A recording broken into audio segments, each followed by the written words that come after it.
Hi friends, இன்றைக்கி தேன் மிட்டாய் நம்ம செய்யலாங்க. தேன் மிட்டாய்க்கு பாருங்கள், ஒரு 100 கிராம் வந்து சர்க்கரை எடுத்துருக்கிறேன். 100 கிராம் வந்து அரிசி எடுத்துருக்கேன் பாருங்கள். ஏலக்காய் 2 எடுத்துருக்கேன். அப்புறம் தேன் மிட்டாய்க்கு தேன் வந்து ஒரு 4 ஸ்பூன் எடுத்துருக்கேங்க. அப்புறம் ஃபுட் கலர் கொஞ்சம் எடுத்துருக்கோம். இது வந்து ஒரு பாரம்பரியமான ஒரு ஸ்நாக்ஸு தேன் மிட்டாய். இது வந்து இப்போ நம்ம எப்படி செய்யுதுன்னு பார்க்கலாம் பாருங்கள். முன்ன வந்து இந்த அரிசி வந்து 1 மணி நேரம் நம்ம ஊற வச்சிடணும். ஊற வச்ச பிறகு நைஸாக ஆட்டி அதுக்கப்புறம் நம்ம செய்யணும். இப்போ எப்படி செய்யுதுன்னு பார்க்கலாம் பாருங்கள். பாருங்கள், அரிசி வந்து நல்லா ஊறிடுச்சு. 1 மணி நேரத்துக்கு மேலே ஊறிடுச்சு. இப்போ இதை நல்லா நம்ம ஃபைன் அரைச்சிக்கலாம். நல்லா நைஸாக அரைச்சா தான் தேன் மிட்டாய்க்கு நல்லா எடுக்க முடியும். நம்ம எண்ணெயில் பொரித்து இப்போ இதிலே கொஞ்சம் தண்ணி ஆட் பண்ணிக்கலாம். ஏன்னா நைஸாக அரைச்சிடணுங்க. கொஞ்சமாக தண்ணி விட்டு நம்ம அரைச்சிக்கலாம். இதை அரைச்ச பிறகு எப்படி செய்யுதுன்னு பார்க்கலாம். பாருங்கள், நல்லா அரைச்சாச்சு. இப்போ வந்து இந்த மாவை வந்து நம்ம இதில் ஒரு பாத்திரத்தில் ஊற்றி நம்ம இப்போ தேன் மிட்டாயை எப்படி ரெடி பண்ணுறதுன்னு பார்க்கலாம். இது ரொம்ப ஈஸி தாங்க. ஒரு 4-5 பொருள் தான் நம்ம வச்சுருக்கோம். இப்போ இதிலே வந்து நம்ம தேன் வந்து இதிலே கலந்துடலாங்க. கொஞ்சம் தேன் போட்டால் தித்திப்பாக இருக்கும். அதுக்கு தான்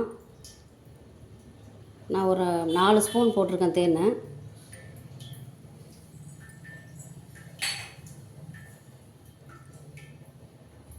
அப்புறம் வந்து சால்ட்டு கொஞ்சம் போட்டுக்கலாம். கொஞ்சமாக ஒரு பிஞ்சு சால்ட்டு போட்டோம்னா கொஞ்சம் நல்லா தித்திப்பாக இருக்கும். அப்புறம் ஃபுட் கலர் சேர்த்துக்கலாம். பாருங்கள், ஃபுட் கலர் சேர்த்துக்கலாம் தேன் மிட்டாய்க்கு கலருக்கு. பாருங்கள், கொஞ்சமாக எடுத்துருக்கேன். அதை அதில் ஆட் பண்ணிக்கலாம். இப்போ பேக்கிங் சோடா கொஞ்சம் போட்டுக்கலாம்.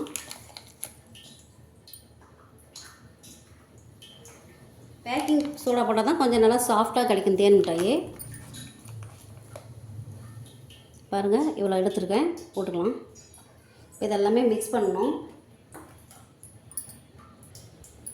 பாருங்கள், எல்லாம் கலந்தாச்சு. இப்போ அதை நல்லா மிக்ஸ் பண்ணிவிட்டு நம்ம இதை இப்போ எப்படி பொரிக்கிறதுன்னு பார்க்கலாம்.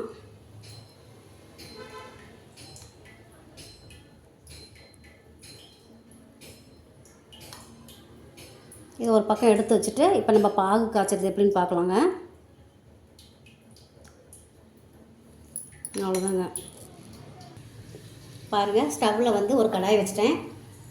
இப்போ ஸ்டவ் ஆன் பண்ணி இதில் வந்து நம்ம தண்ணி ஊற்றிக்கலாம். கொஞ்சம் பாகு காய்ச்சறதுக்கு சர்க்கரை வந்து 1 கப்பு எடுத்துருக்கேன். இந்த அளவே வந்து தண்ணி ஊற்றிக்கலாம்.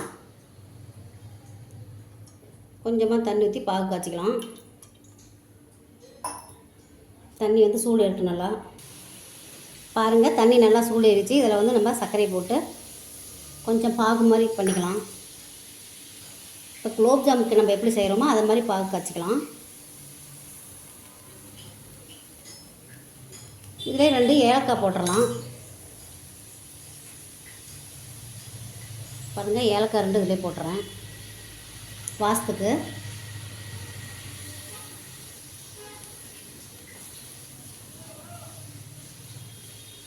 நல்லா சுகர் வந்து கரையணும். கரைஞ்ச பிறகு நம்ம தனியாக எடுத்து வச்சிடலாம்.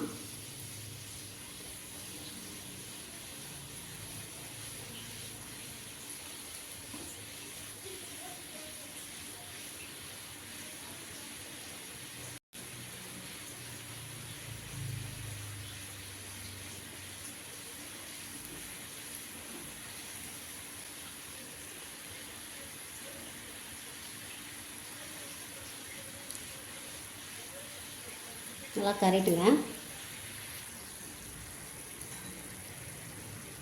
பாருங்கள், பாகு வந்து நல்லா வந்துருச்சு.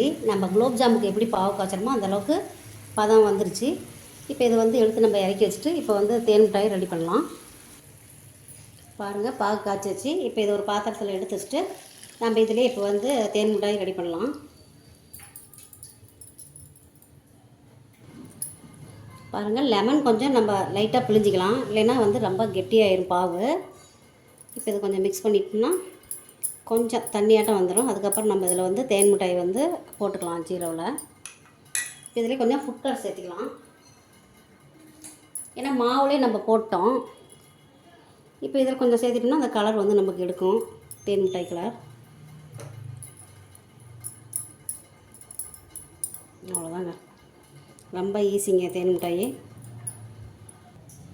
பாருங்கள், மறுபடியும் ஸ்டவ் ஆன் பண்ணி கொஞ்சமாக ஆயில் விட்டு நம்ம பொரிச்சிக்கலாம் தேன் மிட்டாய்.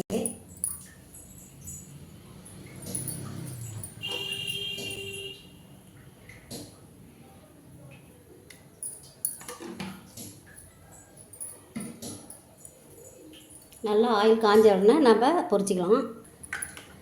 பாருங்கள், நல்லா இந்த பதத்துக்கு நம்ம ஆட்டி எடுத்து வச்சுக்கணும். தேன் மிட்டாய்க்கு கரெக்டாக ஊற்றுனா நல்லா பப்புன்னு வர மாதிரி ஊற்றி நம்ம ஜீராவில் போட்டுடலாம். இப்போ பாருங்கள், ஆயில் நல்லா காஞ்சிருச்சு. இப்படி ஒரு ஸ்பூனில் எடுத்து நம்ம போட்டுட்டோம்னா நல்லா உருண்டை உருண்டே வந்துடும். அதுக்கப்புறம் நம்ம பாகில் போட்டு வச்சிடலாம். கொஞ்சம் நேரம் ஊறினா போதுங்க, நல்லா ஊறிடும் தேன் மிட்டாய்.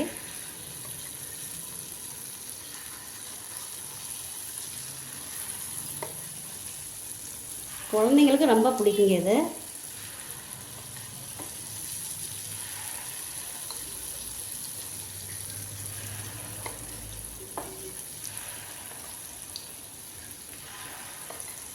இந்த மாதிரி ஒரு ஸ்பூன் எடுத்து சின்ன சின்ன உருண்டையை நம்ம போட்டுக்கலாம். இப்போ போட்டு லைட்டாக பரட்டி விட்டால் போதுங்க, இது வெந்துடும். பாருங்கள், இப்போ எல்லாமே பொரிச்சாச்சு. இப்போ எடுத்து நம்ம பாகில் வந்து போட்டுடலாம் தேன் மிட்டாயை. பாருங்கள், நல்லா குட்டி குட்டியாக அழகாக இருக்குது பாருங்கள். அவ்வளோதாங்க, ரொம்ப சிம்பிளான ஒரு ஸ்நாக்ஸுங்க.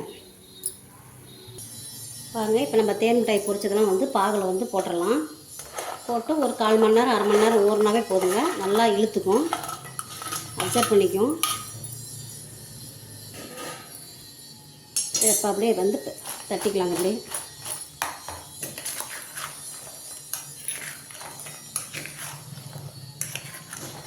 நல்லா இழுத்துக்குங்க. பாருங்கள், தேன் மிட்டாய் ரெடி ஆயிடுச்சு. இதை மாதிரி நீங்களும் செஞ்சு சாப்பிட்டு பாருங்கள், உங்களுக்கு பிடிக்கும்.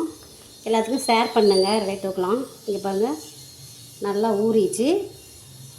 அது இதை மாதிரி செஞ்சு சாப்பிட்டு பாருங்கள், உங்களுக்கு பிடிக்கும்.